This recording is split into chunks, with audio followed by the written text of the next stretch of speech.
Bismillah ar-Rahman ar-Rahim.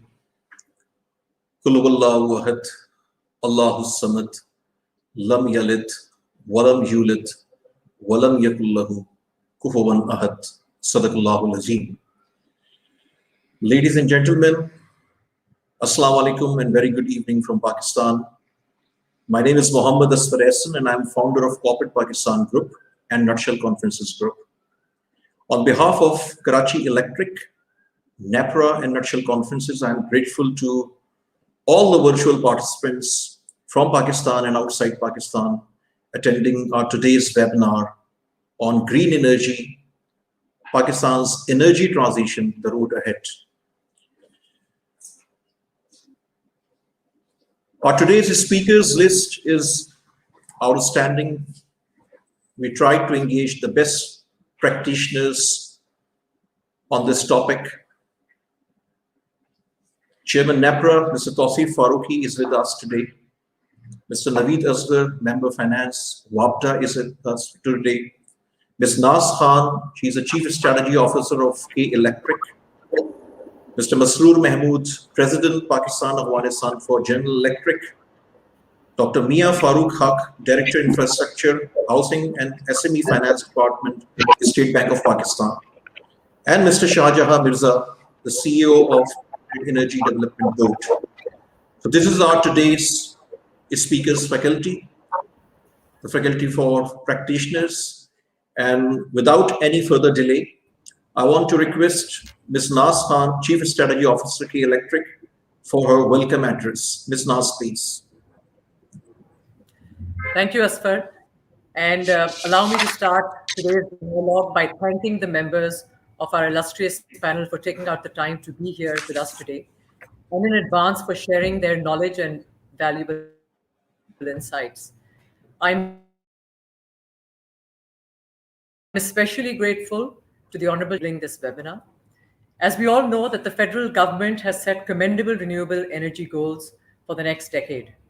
So over the course of this webinar, with this diverse but very relevant panel, we hope to cover the regulatory, policy, finance, and maybe some technical aspects that will play a central role in transitioning Pakistan towards a cleaner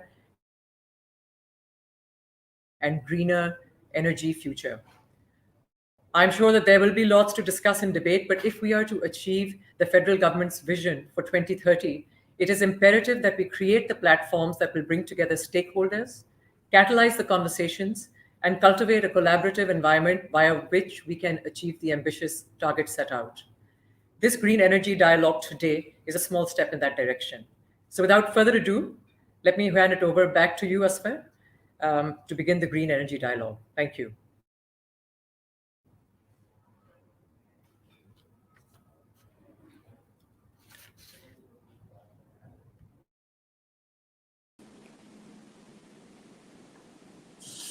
So thank you, Nas, and we will engage you again during the dialogue. And now I'm requesting one of the outstanding leader in the public sector doing commendable work as chairman of NEPRA, Mr. Tawseef Farooqi.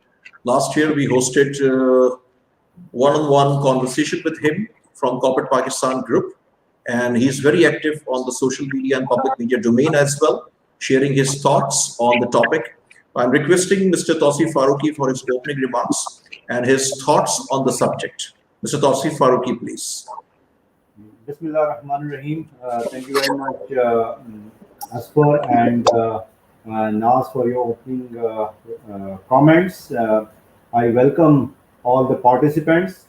And just to set the scene, let me just very quickly say a few words on NEPRA's role in taking the lead in what I say, turning Pakistan into green, like the flag we have. Pakistan's flag is green, predominantly green, and we have a huge potential of turning Pakistan's power industry green, and that's the motto I have.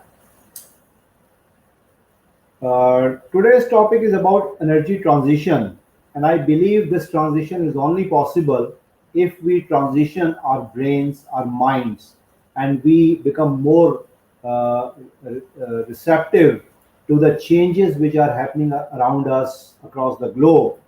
Uh, as you probably all know, that I was in Abu Dhabi for last 20 years, and I moved back and joined as chairman NEPRA on 5th of August 2019, and almost 1.5 years or even more.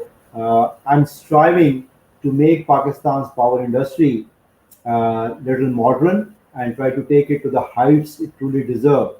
We have huge challenges, and that's primarily because we are having a huge force of inertia and we are not modernizing ourselves. We have a classic example of telecom model whereby now you are having the latest equipment, the latest technology with probably the cheapest rates when we compare it with other parts of the world. Why can't we have pretty much the same level of comparativeness or modernization or technological, advancements in our industry? We all probably know the reasons, and the reasons I personally believe are more personal than anything else. And there are certain interest groups which have led to Pakistan, and we are standing at almost 2.4, 2.5 trillion rupees of circular debt. We are trying our level best to optimize things. As you all know, we have three major, or I divided into four major subsectors that we have. One is generation, then transmission, then distribution, and then innovation. So when we are talking about energy transition, the transition has to take place in all these four areas. So on generation side, I feel lucky that Pakistan is one of the earliest entrant of IPP model, and because of that, we have now in Pakistan the most modern power plants and like the H-class machines. I can see Masroor there. He must be extremely happy because he must be taking the credit. We have probably one of the highest efficiency plants in Pakistan, GE and now Siemens as well. And we have all tried to bring down the price of electricity, and you all know about our latest renegotiation effort. And I commend, I congratulate all of them involved in this process, and we could be able to bring down our prices to a level whereby we are going to have a 870 billion rupees of saving over the next few years. On transmission side, we have already, NEPRA has already led this from the front, and we have already given two provincial or provinces grid and dispatch company licenses to SIN as well as KPK. And I know two more provinces, they are already preparing their petition and they will come. And why did we did that? We wanted to bring some competition, and again, our minds wanted this transition, that there are no sacred cows, there are no monopoly businesses anymore. This world is all about competition. So now we wanted to give anti-DC competition head on. So that's why we created that. And now on distribution side, we have already given our advisory. You guys have seen our SOI or state of industry reports. We are all for privatization, or at least some kind of transition on the distribution side. And as far as the fourth pillar is concerned, which is innovation, I'm all about my leadership is all about innovation, and I'm trying to make Pakistan as modern as any other developed country in the world. Those who are already in touch with me, Masroor keeps visiting me. They know my vision on this, and you would have probably heard me in few webinars as well. We have taken few initiatives whereby I believe we are even more modern than, let's say, Middle East. We have come up with excellent user-friendly regulations on wheeling. So you can theoretically buy and sell electricity from one corner of Pakistan to another. Then I have come up with probably Pakistan's biggest CSR initiative, and I call it the mantra that I've given it, or the motto is power with prosperity. And from north to south, all our licensees, which are 300 plus, we will make sure that they deliver on their promises. Either it was in Energy Policy 2015, or it is in their license, or it is in their tariff, or they have made pledges to the local governments of giving education or health or poverty alleviation or women empowerment, whatever. So we are very soon we are going to come up with our guidelines, being the regulator, to make sure that all those pledges are fulfilled and they report their investments on the CSR front to NEPRA on a regular basis. Similarly, I've taken a drive on HSE side. Very first time we are coming up with a holistically all over Pakistan. All our licensees will be reporting regularly to NEPRA about any HSE related incidences. And I call this initiative Power with Safety. So, and on top of it, you guys probably know that again, because of energy transition, we would like to bring competition on generation, transmission, distribution side. So we have already approved CTBCM, Competitive Trading Bilateral Contract Market, and the deadline for that is April 2022. And every month I co-chair a meeting. It's called MIMG Group for the monitoring of this CTBCM development. And our next such meeting is on 9th of this month. And the last being IGSEP. You know that we were supposed to have an IGSEP back in 2005.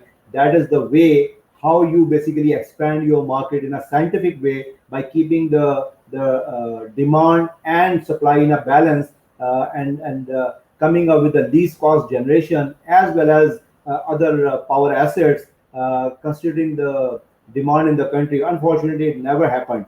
But very first time I've pushed that, and we just received 2 days back the latest IGSAP, which we are going to review after in a public hearing, and then authority is going to make a decision. So all these points I gave you just to basically prove a point that your regulator is very upbeat about the energy transition, and it's our minds are extremely green. One more initiative that I've taken is on capacity building. So first we are going to do it for NEPRA, but then I'll try to roll it out to the other those involved in the power sector. We are getting into a sort of a bond with the MIT and Florence School of Regulations, and they have tied up their hands and they are going to train NEPRA's professionals. And so basically what I want to do is this, as far as this energy transition is concerned, I would like to make sure that we make a transition in the mindset of the regulator as well, and I would like to try to give the teeth to this organization, so then when it bites, all our licenses feel that. This is not I'm trying to be difficult here or something, but this is how the regulators work all across the globe. And finally, I personally feel we have a huge potential of renewable energy projects. And when I met Prime Minister of Pakistan on a one-on-one meeting, it's very gracious of him. He invited me, and I gave him a tip that he would like to basically enhance the RE footprint of Pakistan from 3% currently to 30% in 10 years' time. And I suggested, and I also wrote to the Ministry of Power maybe about 8-9 months back, to include hydropower in RE as well, which is happening all over the globe. So I told this to Prime Minister Saab that if we do that, then instantly, with a stroke of pen, we are going to increase our RE footprint from 3% to 33%, because 30% is already hydro, which is already operational. And in next 10 years' time, we'll be able to jack up Pakistan's RE presence from 33% now, including hydro, to over 60%. And if we look at the latest IGSAP that we have received, if we include hydro into that, will easily be reaching almost 64%.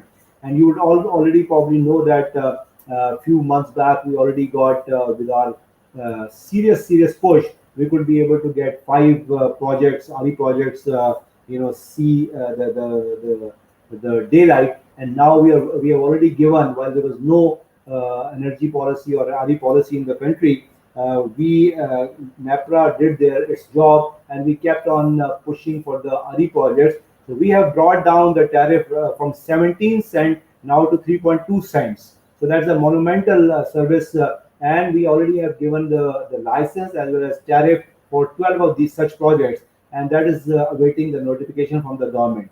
So with this, I just try to set the scene so that all those who will come after me, they can just build on this. So I want to reassure all the participants of today. I believe you all belong to the same industry, that your regulator is constantly thinking about energy transitions, and our actions are going to be louder than our words. With this, I close my today's talk. Thank you very much.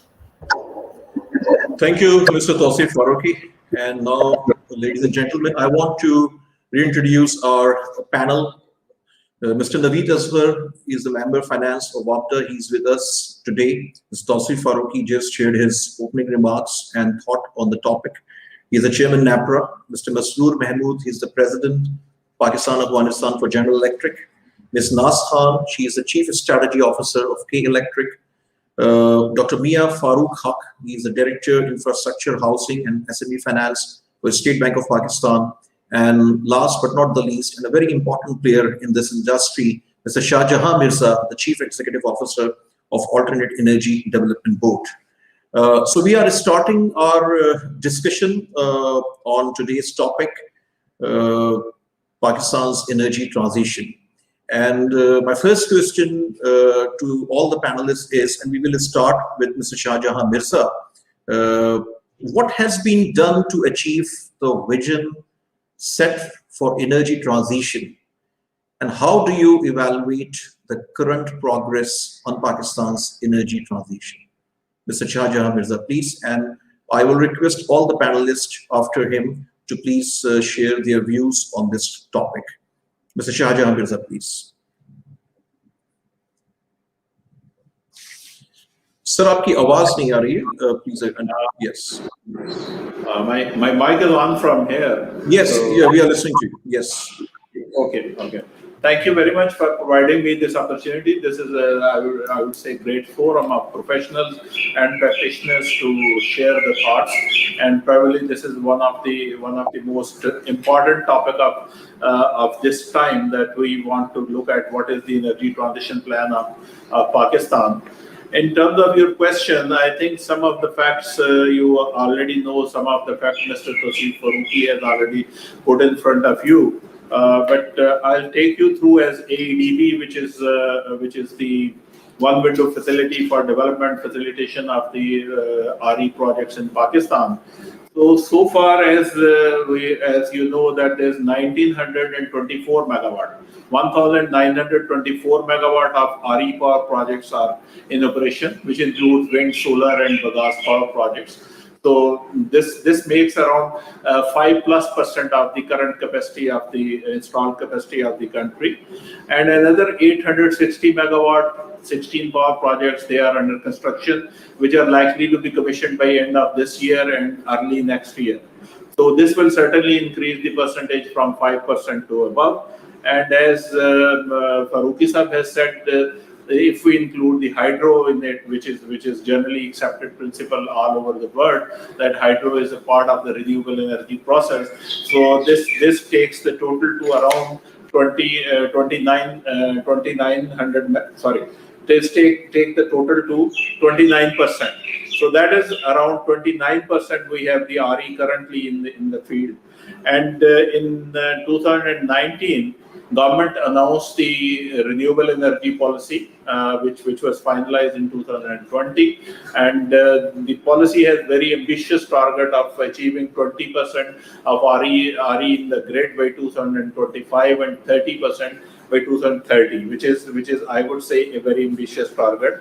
So what AEDB is doing, the Cabinet Committee on Energy has made 3 categories of the project, as I told you earlier. Category 1 and 2 are already, most of them are under construction. Some of them in the process of tariff approval with the NEPRA. And in the category 3, what we have done so far, we're ready for the bidding. We have prepared the RFP request for proposal. We have prepared the security package, which has been approved by NEPRA. Both documents have been approved by NEPRA.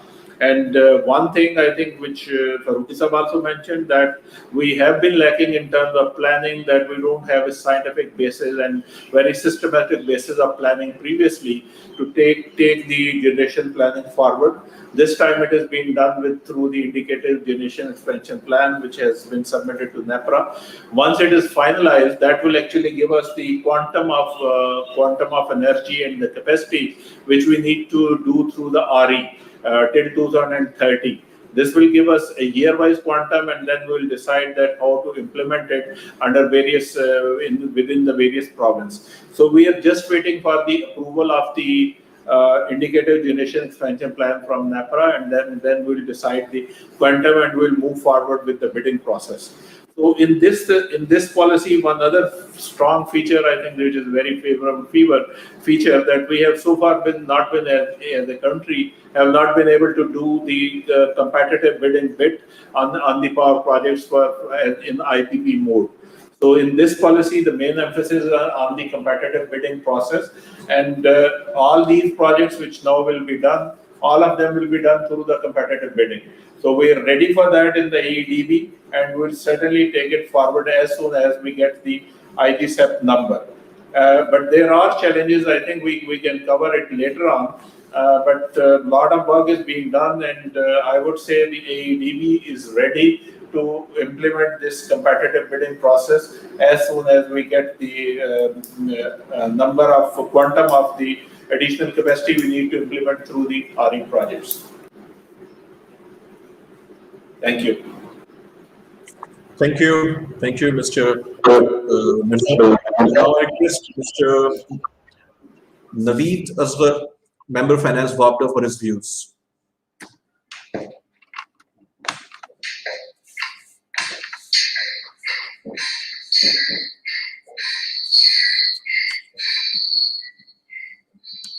Mr. Naveed Asghar, please. I think he's not here. Maybe his net is not working. So I'm requesting Dr. Mia Farooq Haq of the State Bank to please share your views on the question. Thank you, sir. I'll begin with thanking for providing this opportunity to share whatever State Bank is doing in this very important area. We all will agree to make the transition to a green economy.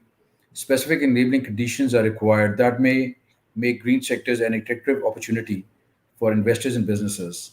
State Bank of Pakistan has been proactively promoting green banking by use of indigenous resources, especially renewable energy. To this end, State Bank of Pakistan issued SBP financing scheme for renewable energy in 2016 with the view to promote renewable energy projects in the country. It is pertinent to mention that this renewable energy scheme is also in line with the Sustainable Development Goal 7, which aims at ensuring access to affordable and sustainable energy.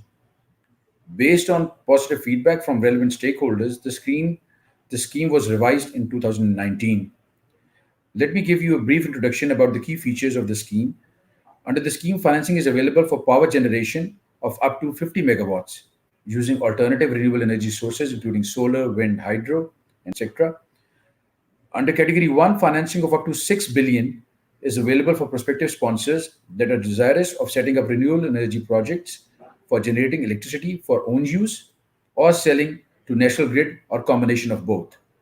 Under Category 2, financing of up to rupees 400 million is available for borrowers, including domestic, agriculture, commercial, and industrial, who are desirous of installing renewable energy projects, solutions for generation of electricity for own use, or selling to distribution companies under NEPRA's net metering regulations.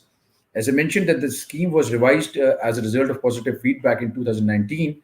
Under Category 3, financing of up to rupees 2 billion is now available for vendors, suppliers, energy sale companies that are desirous of installing renewable energy projects, but these are limited to only solar and wind. We have seen great progress in the number of projects that have availed financing through this scheme.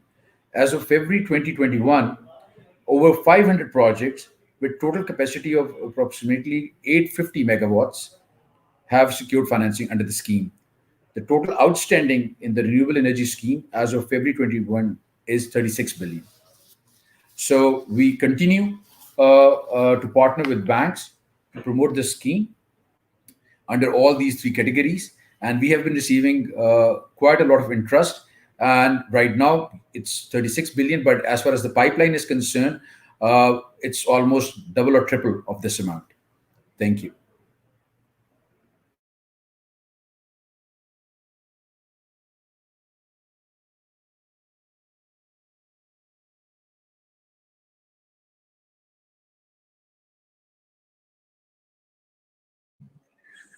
Thank you. And I'm requesting Mr. Masood Mahmood for his views now. He's the president of GE Pakistan of Afghanistan. Thank you, and assalamu alaikum. Good morning, good afternoon, good evening, Asfar and everyone out there listening to us. It's an absolute pleasure to be sitting in with such a distinguished panel and such a pertinent topic. And before I get to your questions, Asfar, I think just couple of comments on renewables and the topic itself. Renewable itself is not new, and nor is our journey. As Tawseef mentioned, we have a history of renewable energy starting back in the 70s with the hydro projects. The key and the thing that's most pertinent over here is the pace at which we transition, a pace at which we move from where we are today to where we want to be. So for me, when we talk about this topic in this conversation, or any conversation for that matter around renewable energy, we need to view it from the ambit of looking to solve the energy trilemma. I mean, it's for me, it's three things, right? One is sustainability. Anything that we're bringing in terms of energy, is it sustainable? Number two, is it reliable? And number three, is it affordable? And in case of Pakistan, it's 3+1. We also need to make sure it's accessible, given the number of people that are not necessarily on the grid and or elsewhere.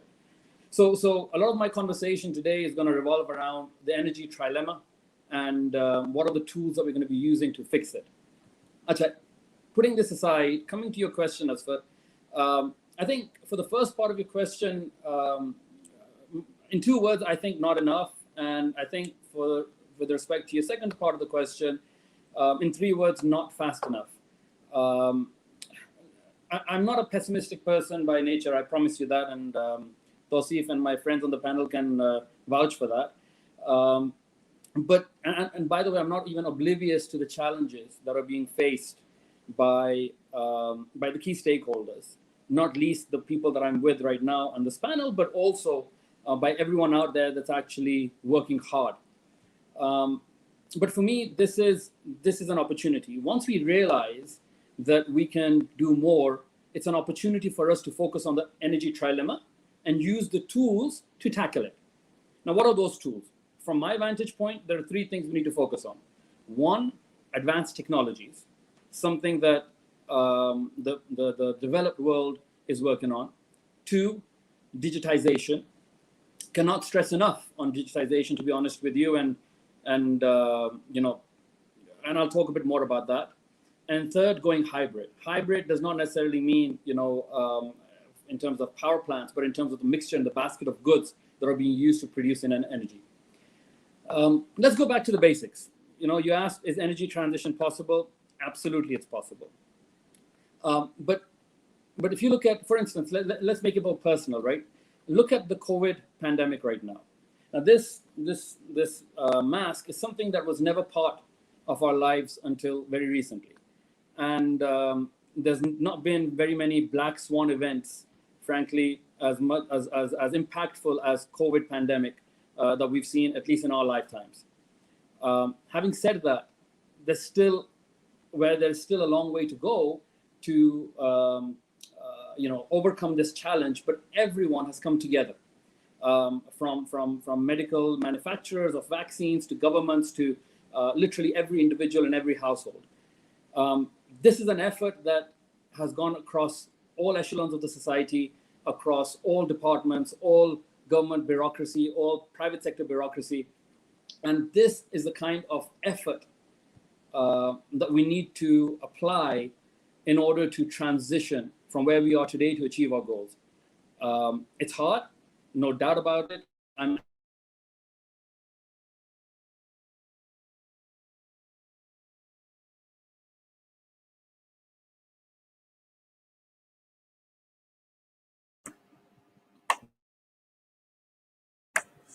I think Masroor is disconnected.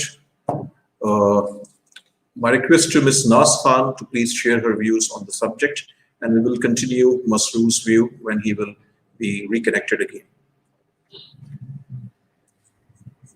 Ms. Nas Thank you, Khan, please. Asfar. So, thank you. So I think, as the other panel members have also said, a lot is being done, but maybe not enough. In our own area, when we talk about KE, we're moving forward in this direction as well. When we look today and we look at our own supply mix, we are looking at about 7 to 8% on the renewable front, but that's clearly not enough. And so today we have, about 250 megawatts that is available to us through solar and wind. But what we are looking at is over the next 4 to 5 years, we will be adding on another 350 megawatts. And, so intent is to take it up to about 10% and beyond. In terms of our mix. So this is how we are moving, towards the renewable side.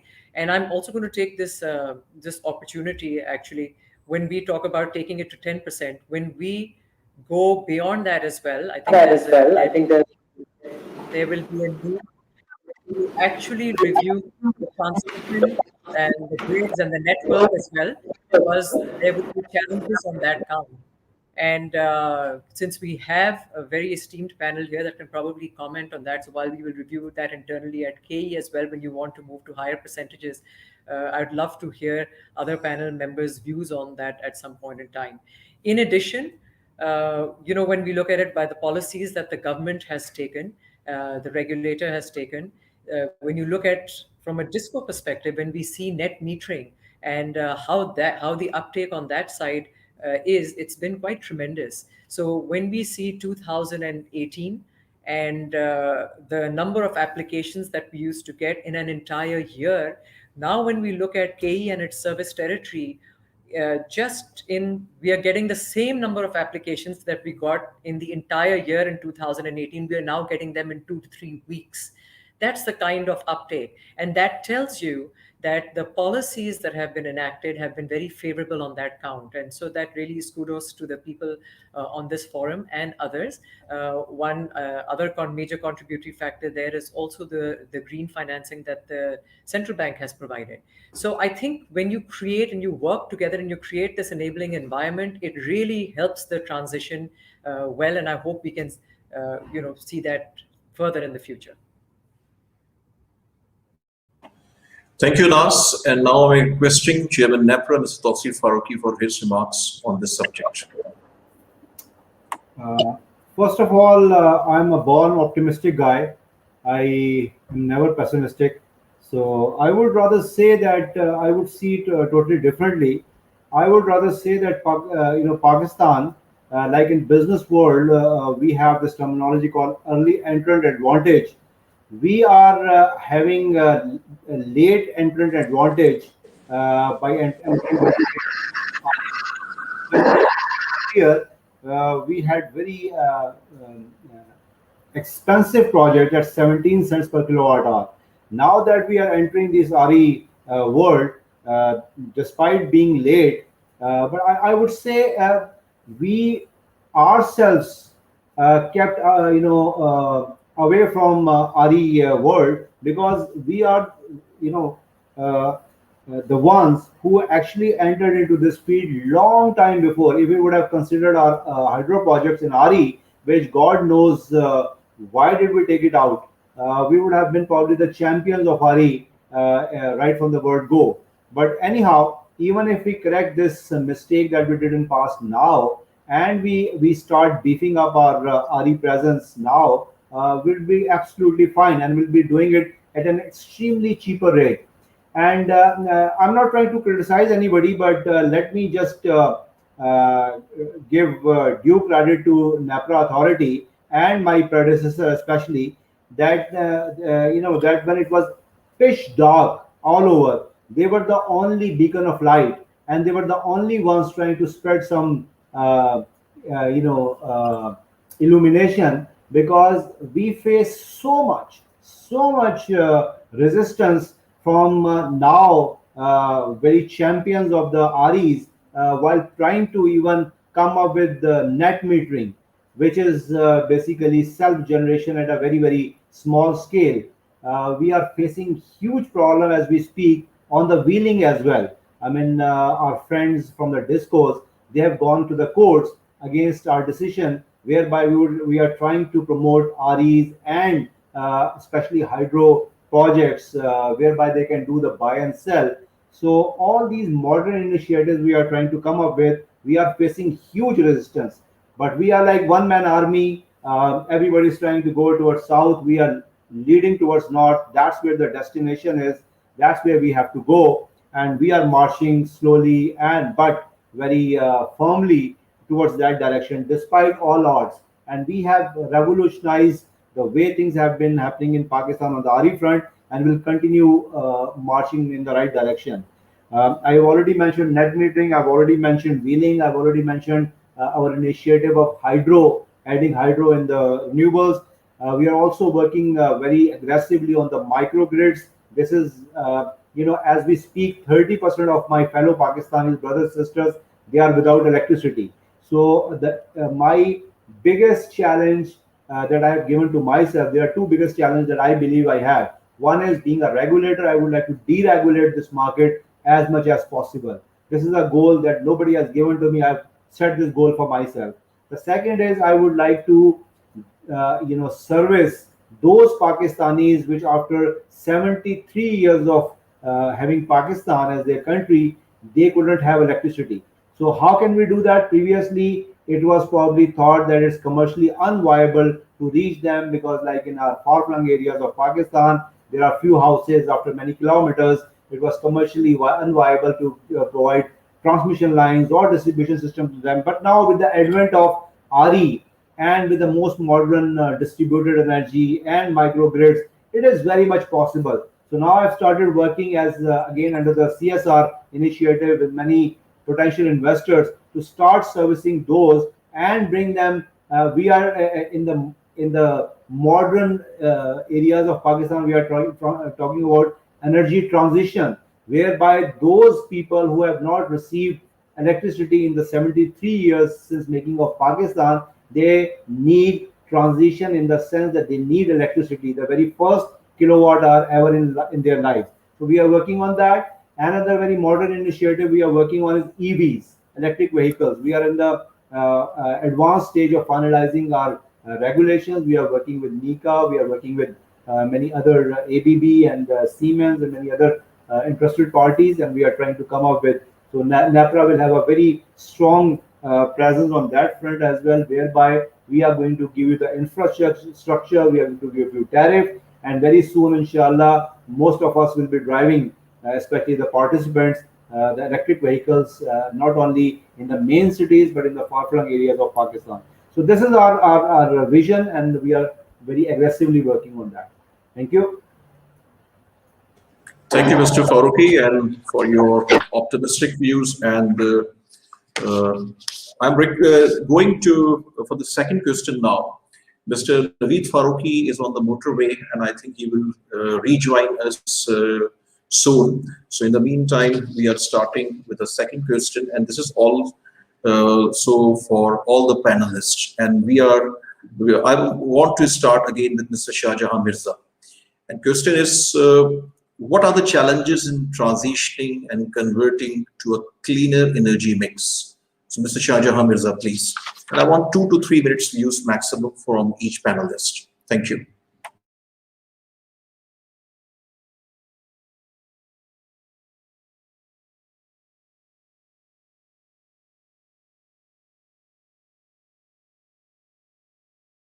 Can you hear me? Yes, we are hearing you, Mr. Mirza. Okay.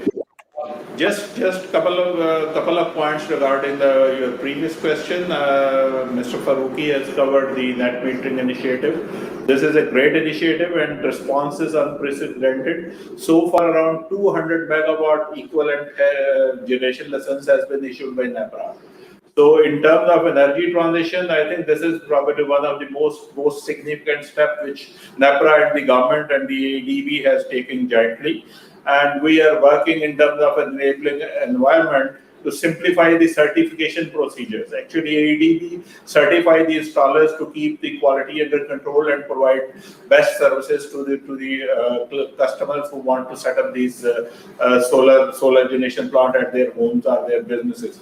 So that is, I think, is a great success. Similarly, Government of Pakistan, as Farooqi Sahab again has mentioned, Government of Pakistan has started an initiative and a feasibility is being done for converting the solar tube wells, around 14,000 tube well in the Balochistan, to the solar panels. So that is another initiative which is in the process.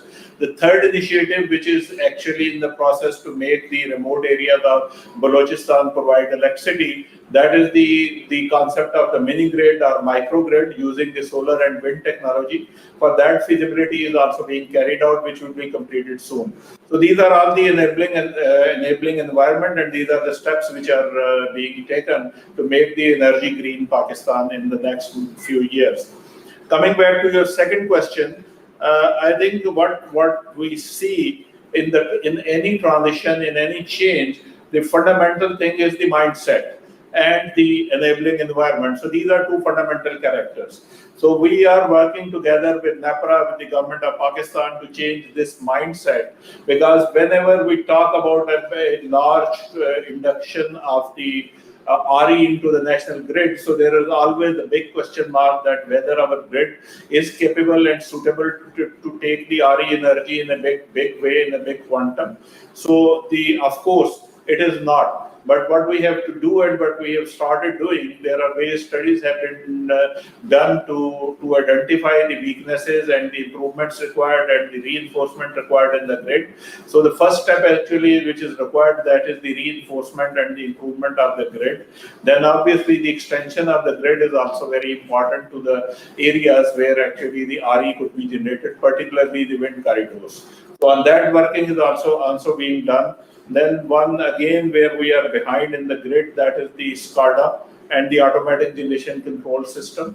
For SCADA, NTDC has already awarded a contract, but making it fully functional might take another 2 to 3 years.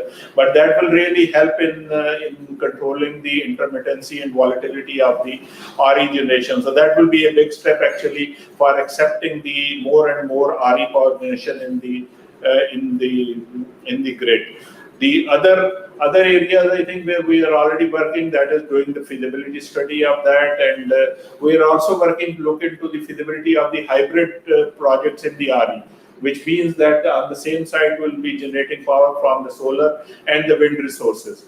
That will actually help a lot in improving the plant factor and utilization of the infrastructure and resources on the transmission side also. So these are the various initiatives which are being undertaken by the government, by AEDB and TDC jointly, and with these steps being taken in the right direction, I think we'll be able to achieve these targets which are being set for increasing the RE in the grid. And further, from my other hand, which is the MDPPIB, we have over 6,000 megawatt of hydropower projects in the private sector, which are at various stages. Some of them are already under construction. Two big hydropower projects. One is 1100 megawatt, and another one is 700 megawatts. So they will be completed under the CPEC regime by mid to the end of next year. So all these steps are making actually a ground and enabling environment for induction of the RE into the grid. Thank you.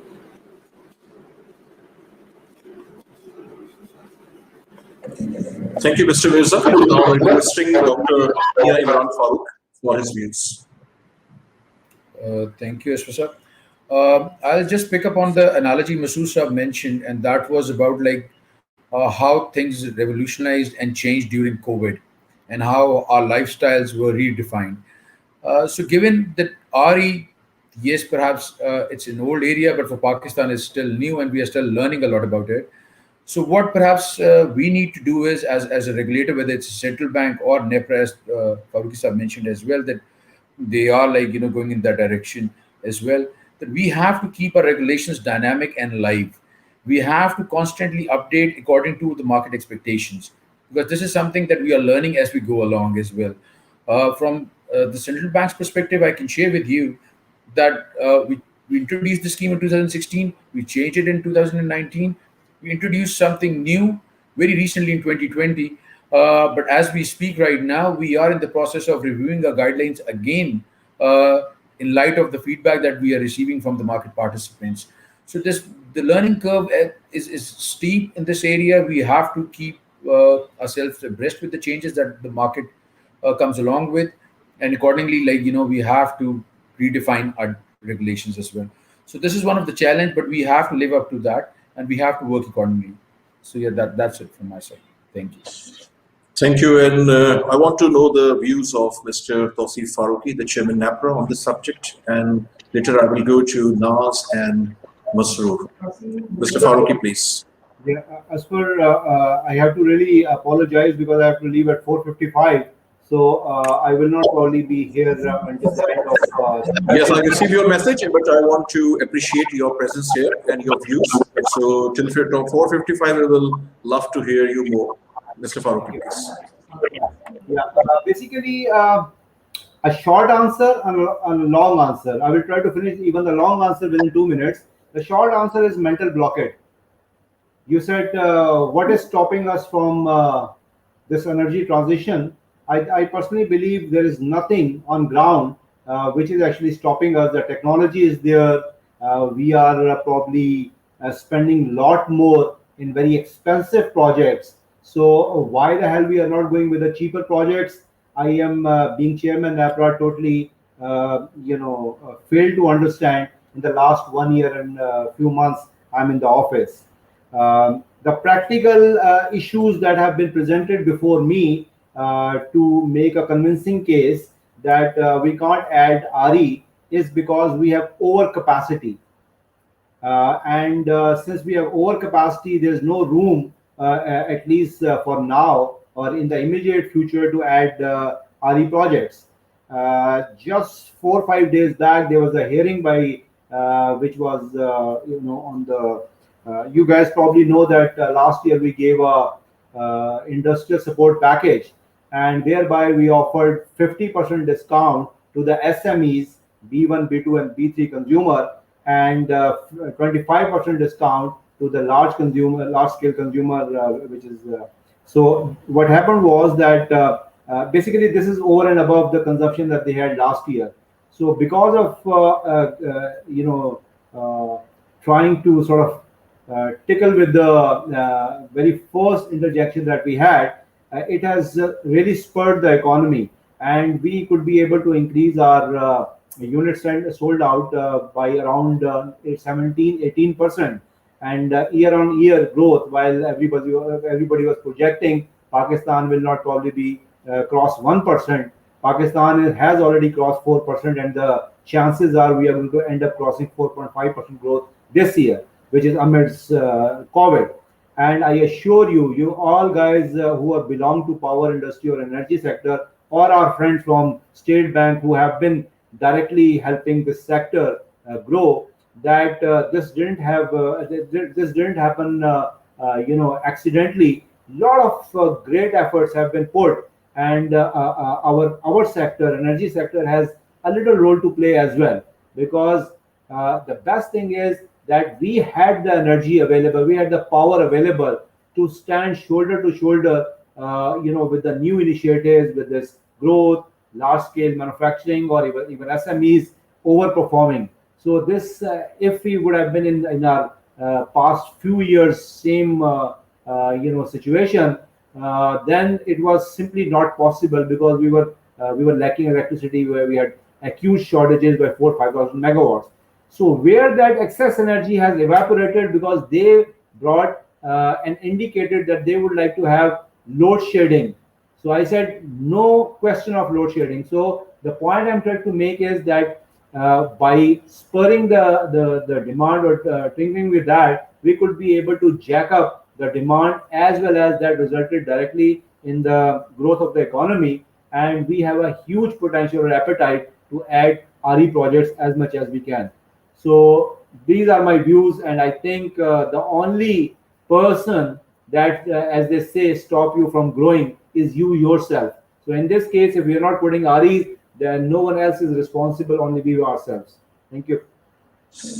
Thank you, Mr. Tausif, and I want to request you to please stay 5 minutes more, and then we will allow you to leave because the KE CEO, Mr. Munas Alvi, is coming and he's announcing something, and he requested that your presence is important. In the meantime, I want to request Mr. Masroor for his views, the brief views, 2 minutes views, and I also want to know the short-term implications as well, Masroor, and from Naz as well. Sure, real quick. Thank you, Asfar, once again. This is a topic very close to my heart.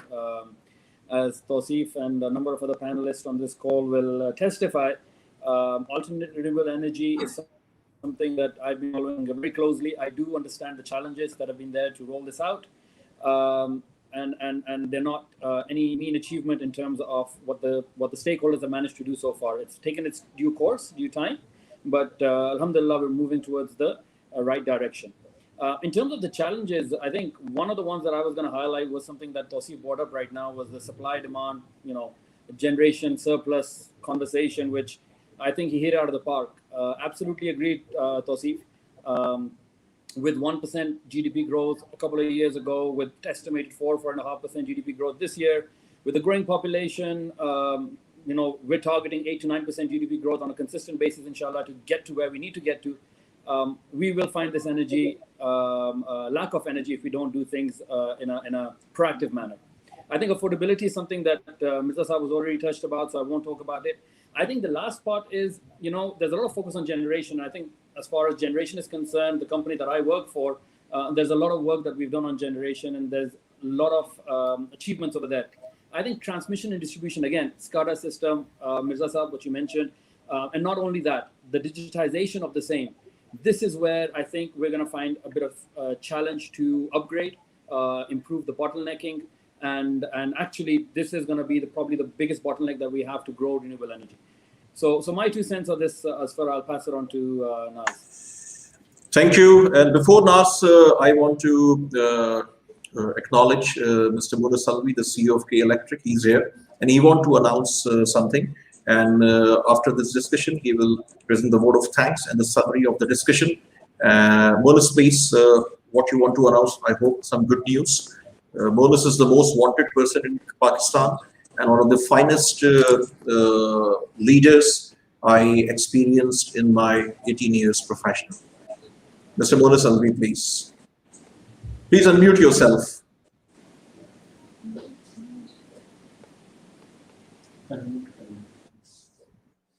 Munas, please unmute yourself, and your video is not here. So in the meantime, I request Ms. Naz Khan for her brief views on the subject, 2 minutes, and then we will request Munas for his announcement. Sure. Thank you. I just want to actually pick up on a couple of points that Chairman Saab said. Actually, he raised some very interesting points. Chairman Saab mentioned the IG set. And, since it's just come out 2 days ago, so also had a cursory look at it, didn't get into any detail. And we were actually wondering, because the targets that were set for 30 by 30 seemed very aggressive when we were looking at wind and solar. And we saw that hydro had become a big component in here. And so I guess that mystery has been solved, and I'm glad to see that that's been added in here. So thank you for that, Chairman Saab. I think that really helps Pakistan move the bar up on that count. So that is excellent. I think the other thing that I just want to mention very quickly, in terms of the challenges, I'd mentioned transmission. I think both Masroor and Shahjahan Saab have mentioned that as well. The one other thing I would mention is to ensure that when we are doing this planning, if we could just have all stakeholders on one page so that there is a coordinated view on our supply, demand, our energy mix, etc. Because when you're looking at it from an investor perspective and as a utility and you have to invest, you want that longer term, 10-year, 15-year view.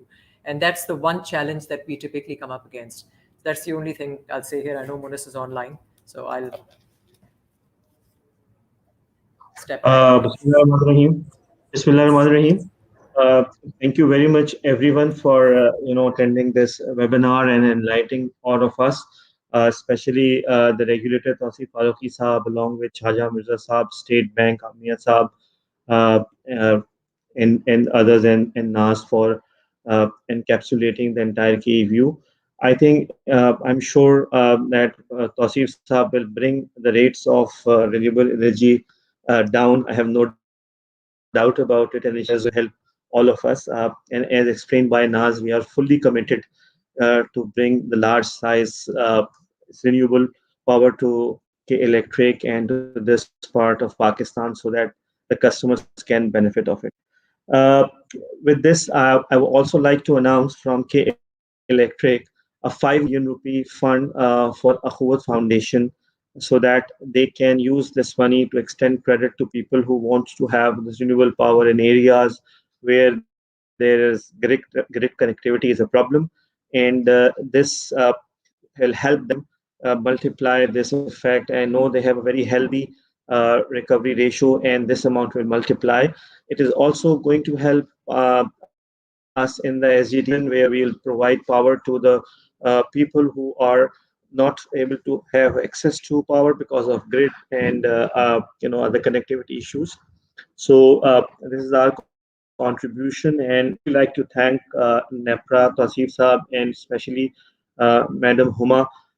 We have seen uh, this side of the regulator where they are trying their best to do this under the CSR ambit, and we would like to be there. I would like to request us K Electrics comms teams also, and PPIB, NEPRA to help us to request other corporates also to finance it so that it can go into a big scale, and it really will help the electricity deprived people also, and overall improvement in this climate change which we are witnessing.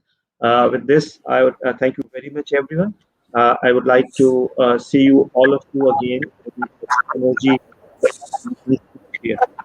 Thank you very much. Thank you, Monis, and thanks for your support to Akhuwat, one of the finest non-profit organizations in Pakistan, and this is commendable from everyone. I want to thanks to Mr. Tausif Farooqi, and I want to request him if he want to say something as his closing remarks before his departure, because after his departure we will continue our dialogue with the other panelists, learned panelists here, but because of some unavoidable meeting, he is leaving after his closing remarks. Mr. Farooqi, please.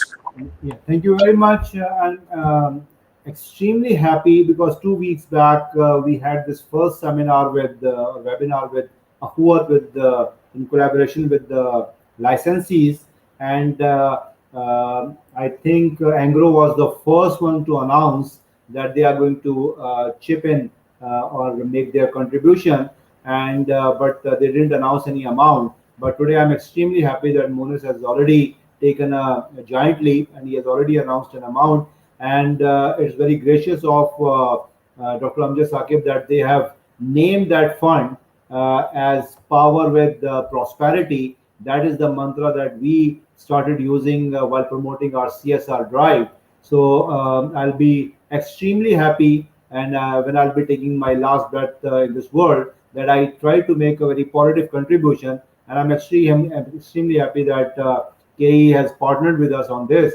So Monas, you don't worry. I'm just starting. I'm just warming up, and with the partners like you, I'm quite sure we are going to have a mammoth, huge fund, and we are going to direct all the resources to especially those who are without electricity, and that will be a sadqa jariya for us, and that will help us, are those needy brothers and sisters, those for them energy transition is still a buzzword. For them, even energy is a dream. So we'll all work together. And once again, thank you very much, and all the participants. With this, I beg your leave and see you next time, inshallah. Thank you very much. Before you leave, before Tausif Saab, before you leave, let me again tell, because we have the central bank here, we have the PPIB, that NEPRA actually has suggested, and we are working on a smart grid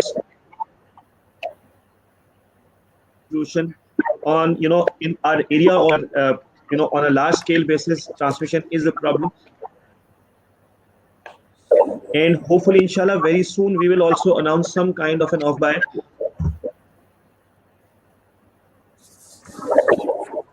you can have these solar solutions.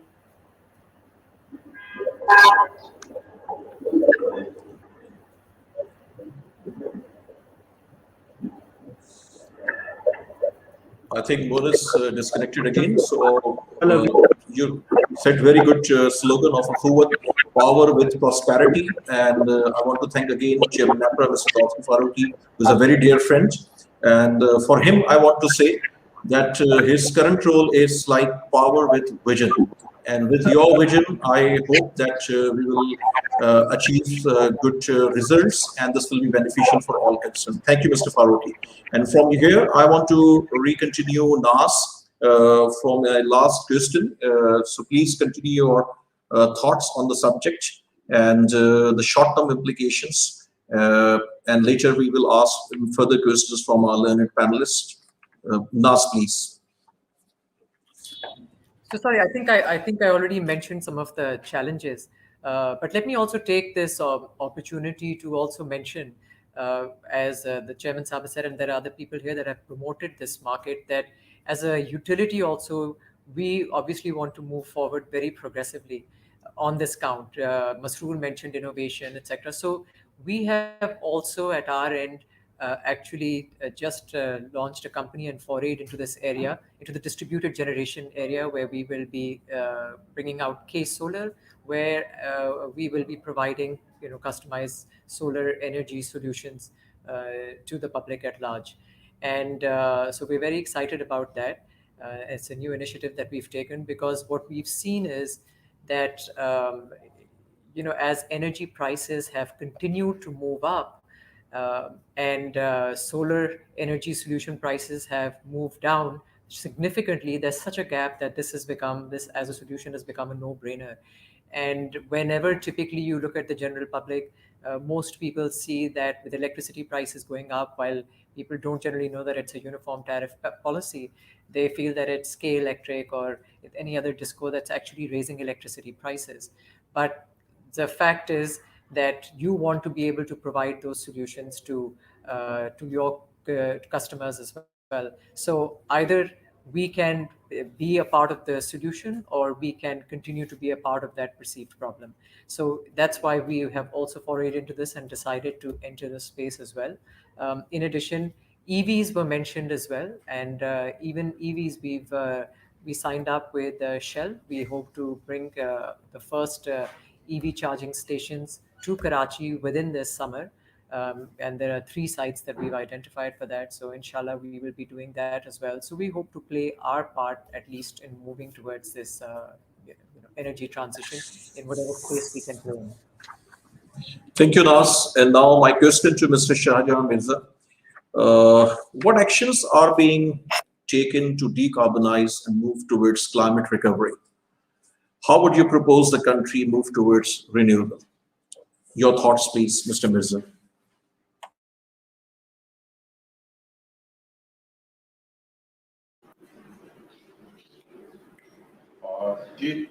Thank you very much.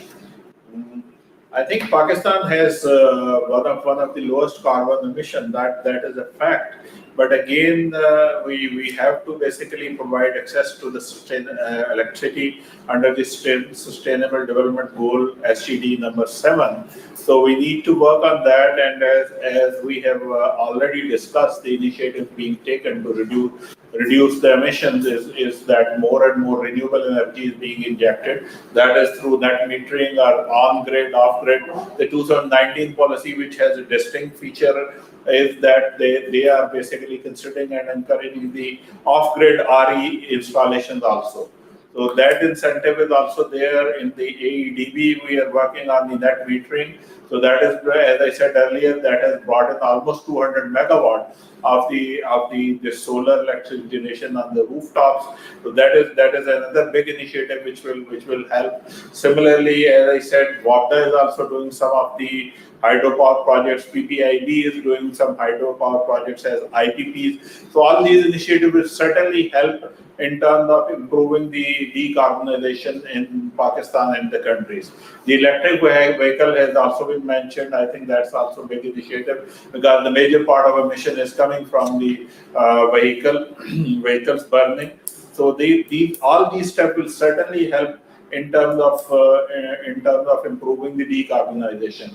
I think one step where we are also lacking, that is probably the orientation and education of the general masses towards decarbonization, because every bit counts a lot. So if we can make these what we call the efficient home appliances on which Nika is working, and some of the uses of these burning instrument, the burners and all those used in the geysers in the home. I think that will help collectively. That will help a lot in decarbonization of the country and the environment. Thank you, Mr. Mirza. And my request to Dr. Mia Farooq Haq for his remarks on the subject. Mr. Haq, please. So from the central bank's perspective, what we have done is, under our SME financing, which is a subsidized financing scheme that we offer, the brick lens, which is one of the key contributors into pollution, we are providing subsidized financing to these brick lens to transform themselves through zigzag technology. So that's one element that State Bank is doing as a central bank to contribute towards carbon reduction. Another thing is, as part of our green financing guidelines for the banks, we have introduced a component which is own impact reduction, to which banks have been directed to introduce policies which lead to, like, their reduction of towards, like, their contribution towards pollution. So these are two elements that the central bank is contributing towards. Thank you.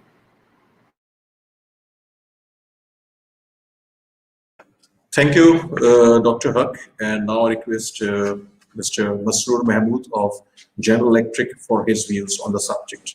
Mr. Mahmood, please. Thank you, Asfar. I think in terms of what's happening right now, there's been enough said, right? We talked about alternate renewable energy.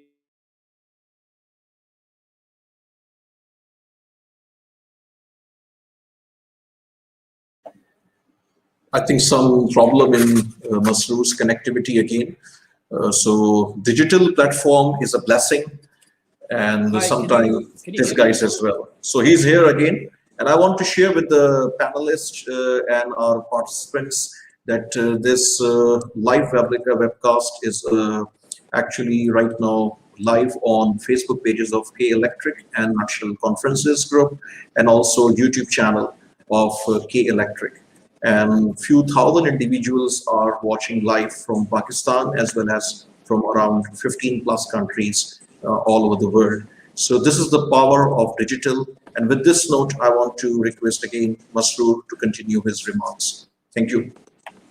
Thank you, Asfar, and my apologies to the thousands of people watching. Honestly, my internet connection normally is not that bad, but just had to be today. Anyways, I won't talk much about the things that we already talked about. The alternate renewable energy policy that's being rolled out, the EV policy, everything that's happening under the current governance structure in order to decarbonize our society. But I think in terms of going forward, we need to broaden our horizon. The way I'd like to put it is, we need to talk about the tools which I mentioned earlier, the ones that are going to be there to tackle the energy trilemma.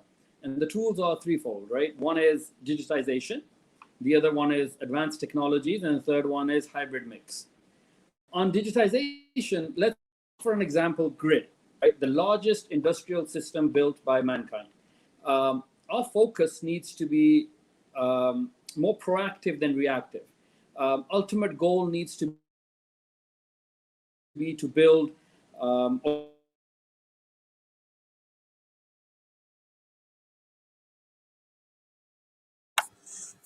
I think he disconnected again. So my request to Nas Khan. Nas is always available here, and please share your views.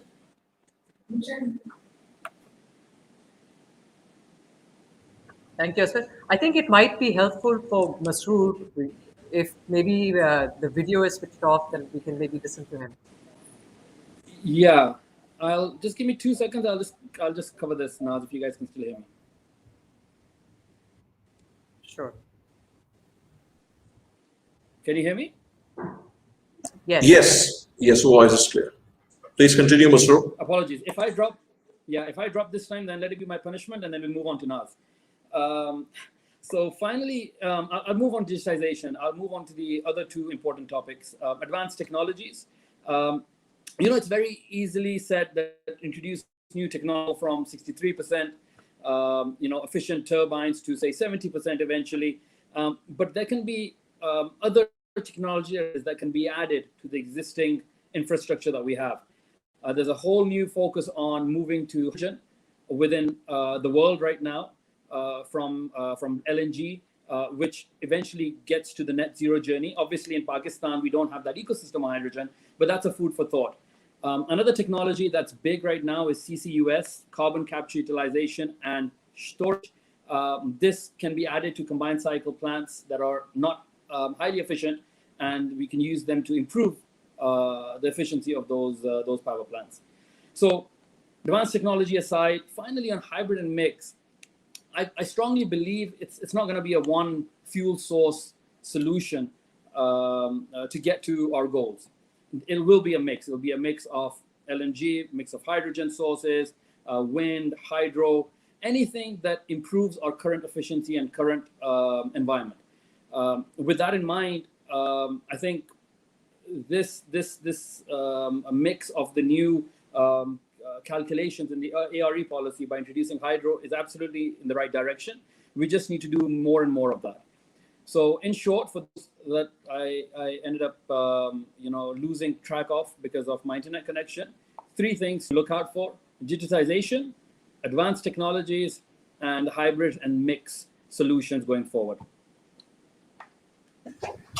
Thank you, Masroor. And now my another question. This question is specifically towards Mr. Shahjahan Mirza, Naz, and Masroor, not for the State Bank.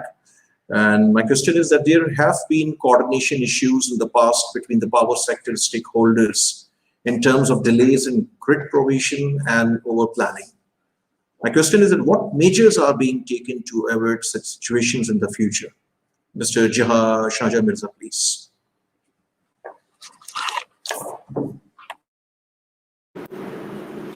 Thank you. I think this coordination matter has been improved a lot, but that is still there.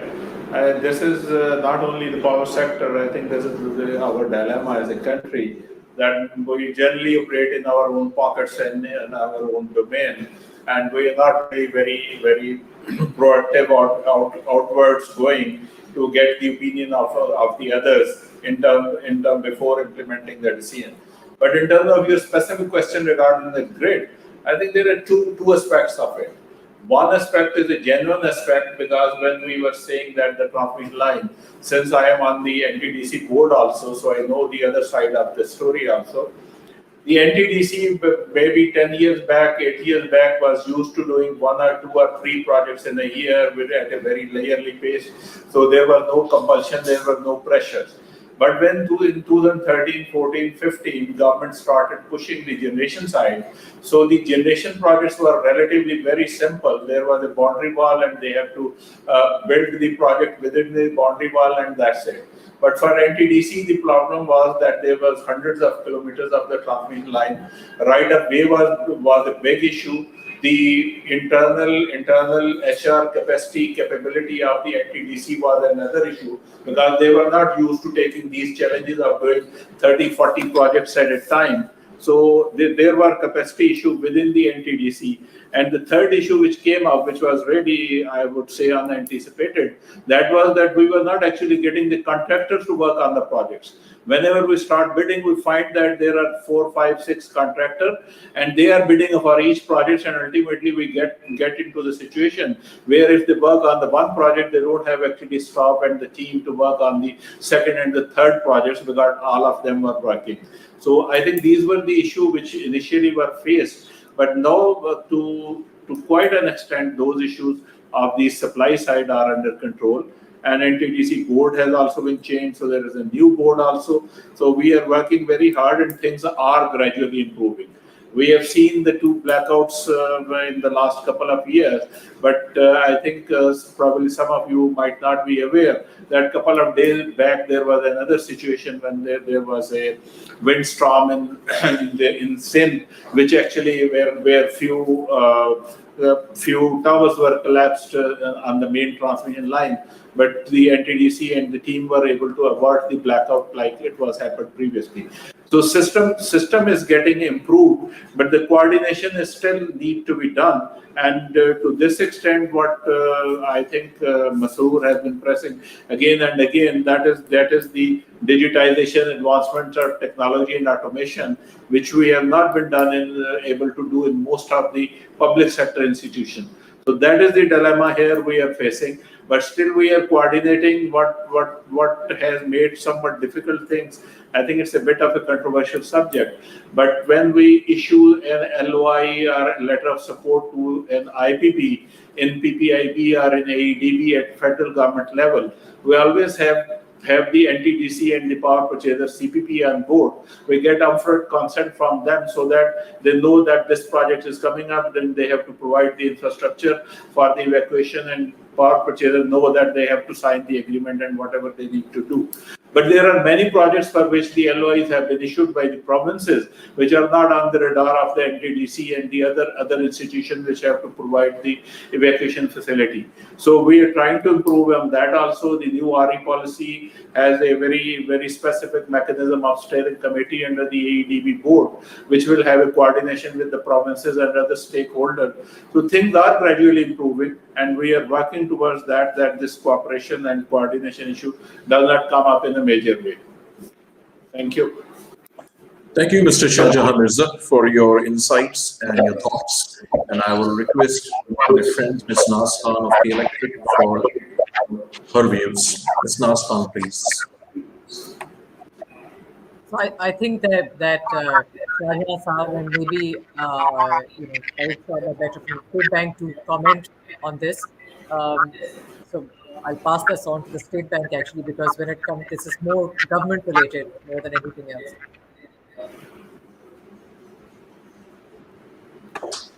Any thoughts from Mr. Mia Farooq? Yes, please. Thank you, Naz and Aswar Sahab. I think as far as the coordination is concerned, the government is changed today, frankly speaking. We work very closely with the Alternative Energy Board as well.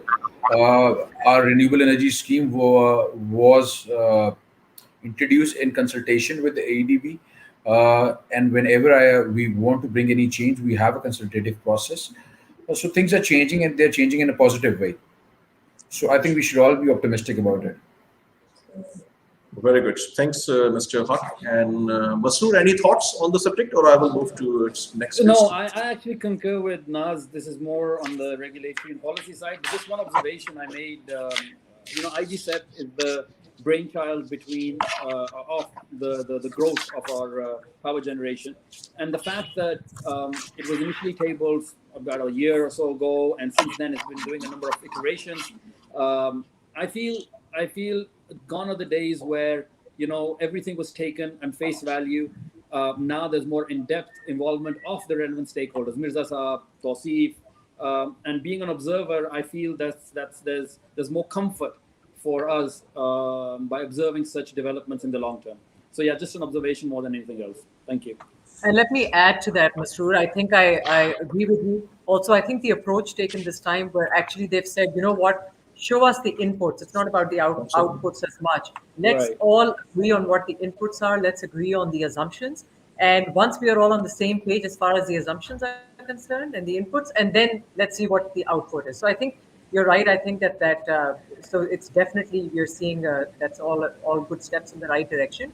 Let me also just take this, Aswar, if you allow this opportunity to actually throw something back at Masoor.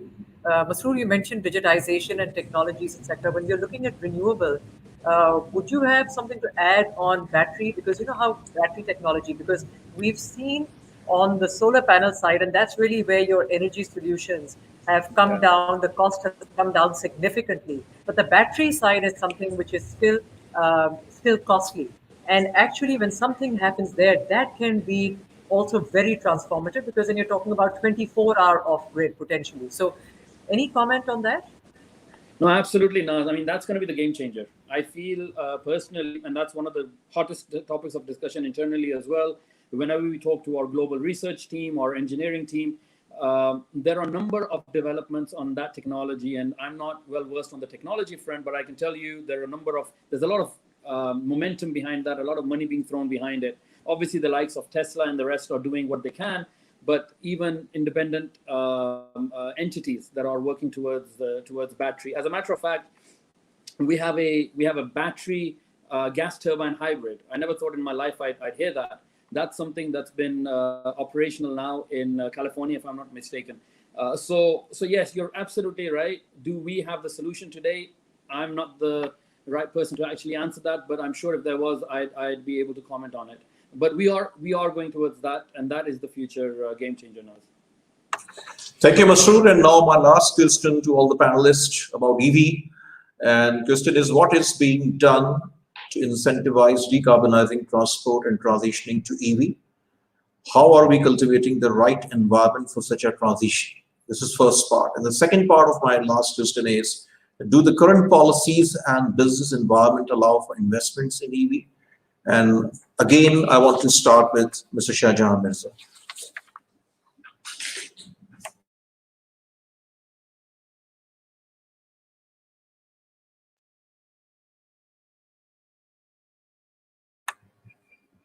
Sir, your voice is, we are not hearing you, sir. No, is it? Yes. Is it okay? Yes, it is okay. Thank you. Thank you for posing this question, though I don't think I am the best person to answer this question, because EV is not under the umbrella of AEDB. But still, I think what government has done, that is bringing fruits. What we have seen that there's a lot of initiative for import of EV. There's an initiative, I was reading in the paper a few days back, there's an initiative of manufacturing and assembling the EV in Pakistan. There are a lot of electric EV charging stations are being set up. So if this initiative can pick up, and this could be actually placed with the right incentive, I think it is going to certainly work, and it is going to help in reducing the carbon emissions in the country. But I don't think I'm actually competent to say with the authenticity that what is the EV policy the government has given, that is the right policy. But I'm sure it is correct with all the policies that gradually they are being improved with the consultation, with the implementation experience. So that will go with this policy also. That is my short comment on this question. Thank you. So my second term is Dr. Mia Farooq Haq, but third part of my question specifically for State Bank, in addition to my two parts of the question. Would SBP, State Bank of Pakistan, be introducing a scheme to provide financial support to potential EV purchasers at reduced interest rates? This is the third part of my last question, Mr. Haq. Please. So let me just answer it in two parts as well, the way the questions have been posed. Again, as Mr. Shahjahan mentioned, this question does not directly pertains to us, but because finance has become an integral part of anything and everything today, so that's how we become relevant. I mentioned earlier in my comments that we have introduced green banking guidelines in 2017. So under the green banking guidelines, we have got two other components. I mentioned the own impact reduction through which banks can contribute towards less towards pollution. The other two components are environment risk management. So this is about building criteria in their credit risk management of banks to finance projects that are environmental friendly. And just today, actually, my colleagues just rolled out as a consultative process, because anything that we do it through a consultative process, about guidelines for environment risk management. Another part of these guidelines is facilitating the green businesses. So we encourage banks to go ahead and facilitate businesses that contribute towards RE or other green areas. So now coming to the second part of your question, which is about the refinance scheme. We would like to do that, but we have a limited envelope and we have to prioritize, and this is a priority area. We would consider that. What through this forum, what the message perhaps that can be shared with the relevant authorities is that the government of Pakistan can take a lead in it, and we have been working in collaboration. You asked, and rather like Nas directed that question towards me about collaboration between the regulators. So we have been working very closely with the Ministry of Finance, with Ministry of Commerce, and other ministries. So what we do is, in collaboration with the government comes up with a budgetary allocation, and we being one of the implementing agencies on part of the government then help the government because we have experience of refinance, structuring refinance schemes.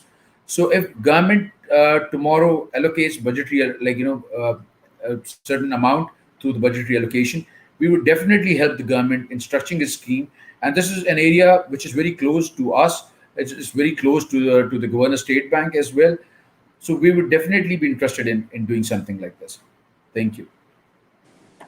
Thank you, Mr. Haq. And now my request to Nas Khan for her views. Ms. Nas Khan, please. So I have to comment. Farooq Saab, I didn't mean to throw that at you, but I have to appreciate and I think we all should appreciate that the banking sector, or the financial sector, is the largest allocator of capital to the economy. And whenever we come out with policies, it is a really effective way to actually get your policies to work. And that's exactly what we are seeing happen right now with the state bank and the direction that it's taking on this count. So that has to be appreciated. That's the only reason you're throwing it back at you, because thank you so much. I appreciate it. Thank you. The coordination is happening, and it's good to see that.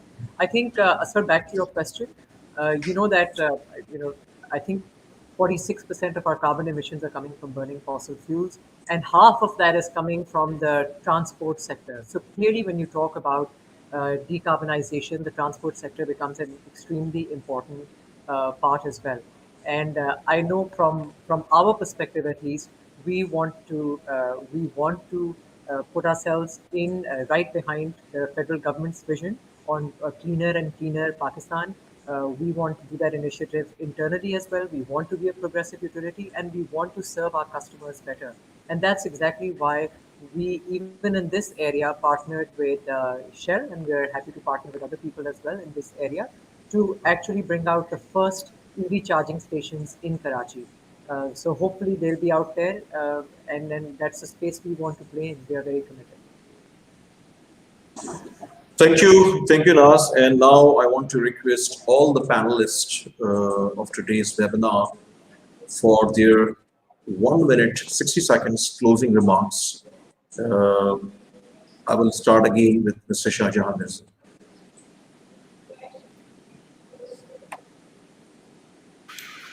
Thank you very much. First of all, I would like to say this is a very useful and very timely initiative from the organizer to arrange this webinar on the greener energy and the way forward. So I think that's a very good initiative.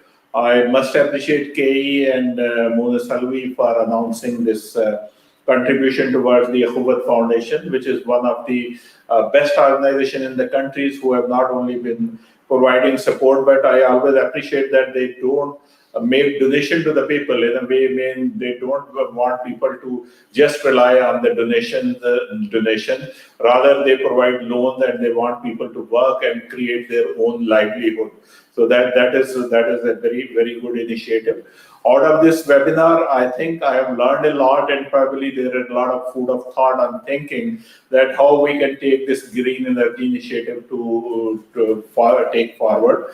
And I think the fundamental thing which have come up, which I mentioned, which Mr. Farooqi mentioned, and everybody mentioned, that is basically the mindset and the enabling environment. So if we can all work together and coordinate that, how we can improve the enabling environment, I think that will be the best outcome from this webinar. Although what we see, the State Bank of Pakistan, the new RE policy, the EV policy, there are many steps towards the right direction and improve this enabling environment. And together we can certainly take it forward towards further improvements. Thank you. Thank you. Dr. Mia Imran, Farooq Haq. Thank you, sir. I'll just keep it brief. I think for me, this was a good learning experience. What's really enlightening and amazing to see is that the optimism. You see this as the best example of private sector and regulators coming together, the government and private sector working together, joining hands for a good cause. I'm very optimistic. I think renewable energy is going to prosper in Pakistan, and I think we will see, like, the sector growing. So I'm optimistic, looking at the participation of all stakeholders at this forum. So inshallah, going forward, I think we will have a greener Pakistan. Thank you. Thank you, Dr. Huck. And now, Nas Khan, please. Thank you, Asfar. I'm very thankful to all the members that have been on the panel as well. I think everyone has contributed significantly. I think for me, in terms of closing, one big area has been the new IG step that's come out and the focus on hydel. Not only just adding it in renewables, but actually the focus on that side, because what that means is it's not just going to be the government, but it's also going to be private sector involvement. And I think that's the way to take things forward, because as you know, when you talk about sustainability, it's not just the power side, there's so many other things associated with the water. And I think that is a very exciting part of it. I think Pakistan is actually placing itself well now, as it signed on to the Paris Agreement as well. So we've placed ourselves well.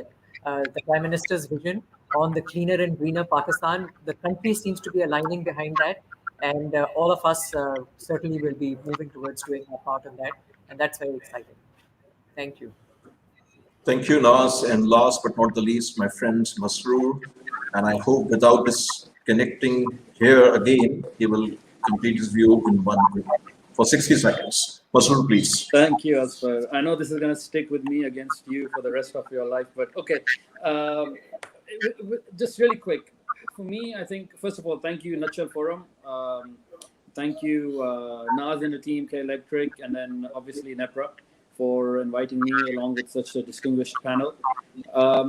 For me, the biggest takeaway is that if we have this kind of coordination, like Farooq mentioned, across the board between public and private sector, all of us, per my earlier comment, working towards one goal, I only see a vibrant, thriving and a lively economy, inshallah, in Pakistan and Karachi for that matter, being powered by renewable energy. That's my take, inshallah. And then I feel we have a long way to go, but the destination isn't too far if we all partner together. Thank you everyone, and I want to thanks again all the panelists, Mr. Tawseef Farooqi, the chairman NEPRA, Dr. Mia Farooq Haq, the director infrastructure, housing and SME finance for State Bank of Pakistan, my friend Nas Khan, chief strategy officer, K Electric, respectable Shahjahan Mirza Saab, the CEO of Alternate Energy Development Board, my friend Masood Ahmed Mahmood, Chief Executive Officer, General Electric Pakistan and Afghanistan. And with this note, we want to close today's session. I want to share with all of you, all the participants, that from Corporate Pakistan Group, we are already hosting several national dialogues, several international engagements of global leaders since last 1 year. And thanks to digital, that our outreach is now huge, and in few of the conferences and also the sessions, we engage Pakistani diaspora from all over the world, as well as international audience as well. So energy is an important subject, multiple dimensions, and from Corporate Pakistan Group, I want to say that we will continue the series of this dialogue.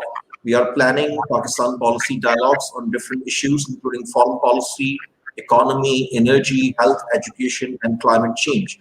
So this will be a half-day session on energy as well. But with K Electric, we are also planning, and NEPRA, that we are planning to host few more dialogues on subject of our mutual interests, which are important for sharing the learnings and the ground reality with the masses, in addition to our professionals. And I'm again grateful to K Electric, NEPRA, and Corporate Pakistan Group for their support and collaboration. And with this note, I am adjourning this meeting. Thank you again, Pakistan Zindabad. Thank Thank you. you. Thank you.